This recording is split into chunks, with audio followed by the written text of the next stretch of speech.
Who is Baron Bullard? Steve, I shouldn't be surprised that you asked such a question. Because wrestlers nowadays, they all rip off of Ric Flair.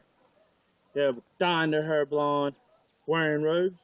If they're not Ric Flair, they're The Rock, getting a tribal sleeve. If they're not The Rock, they're trying to be Stone Cold, coming out drinking beer, flipping people off. And I guess you can say I got guilty of that. I forgot who I was. I'm glad you asked who Baron Bullard was. I forgot who I was, Steve. You see this? It's a wheat field here in Pembroke, North Carolina. I know that town sounds familiar to you, Steve. There's a guy named Tatanka. He would love to have you believing we are on a reservation. That's right. Native American. Not wearing feathers. You don't see me with moccasins on. I'm not beating on no drums. Standing in front of a wheat field. My grandfather's wheat field, Steve. My grandfather had an army of kids, so to speak. He worked before the sun come up and passed when the sun went down. My grandfather's no longer here, but the farm still is. And for so long I come out to music and I strutted like Ric Flair. I done cocky poses. I even imitated a Rock with some of his flair and arrogance. But I always call myself the Pembroke Pit Bull, which is kind of interesting because when you think Pit Bulls, you don't think cockiness and arrogance. I was a conflicted individual, Steve, until you asked Joy Morton who's Baron Bullard. And at first that pissed me off, Steve. At first it pissed me off. But I'm glad you asked who Baron Bullard is, because somewhere along the line I forgot who I was, Steve. I forgot I'm hungry. Until this whole time I've been questioning how come you want to say it. This whole time I thought I was hungry, Steve. I thought I was hungry, but I forgot what it really is like to be hungry. I forgot what it was like the days when I was 5 years old, going into the tobacco barn, picking up leaves for my grandfather. I forgot what it was like going down the cucumber fields, picking cucumbers, thinking, this is great because I'm going to make money and buy myself a new toy that I wouldn't have the time to play with, Steve, because after I got through picking cucumbers, I had to rush home and take a bath and go to school that morning. Get home from school, I get home, change my clothes, get back in the field, Steve. What I do? I do what my grandfather asked. I work on the field. Get through the field, go back home, wash, do my homework, do this all again. But you know what I said to myself? I'm going to save my money that my grandfather's giving me, and I'm going to buy me that new toy. Sometimes that toy would be Ted DiBiase. Sometimes that toy would be the Steiner brothers. Sometimes that toy would be Steve Carino. You know what, Steve? I've seen it before. Like I said, I forgot who I was. There's been plenty of production, country boys. I'm not sitting here saying I'm a country boy. I don't ride on the big green track. I don't always listen to country music. I like DMX. I like Eminem. I hate to say it, but I even like Lil Wayne. You see this, Steve? I didn't go buy these this morning to convince you. This is not a prop. This has been a way of my life.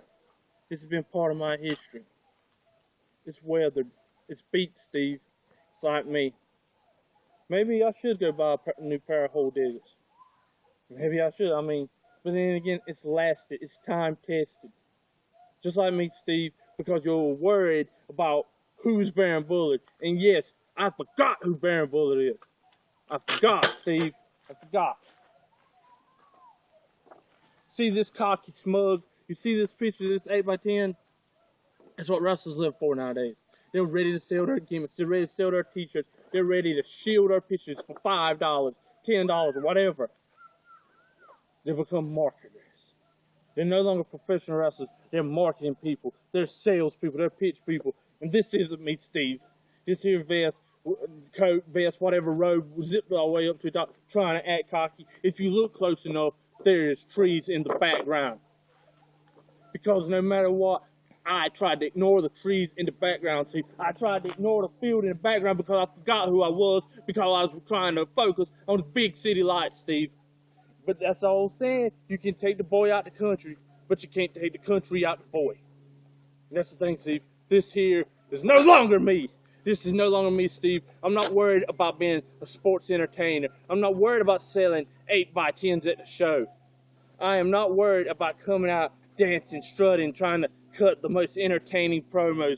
I am not worried about being cheered or being booed. I am worried about making my grandparents proud.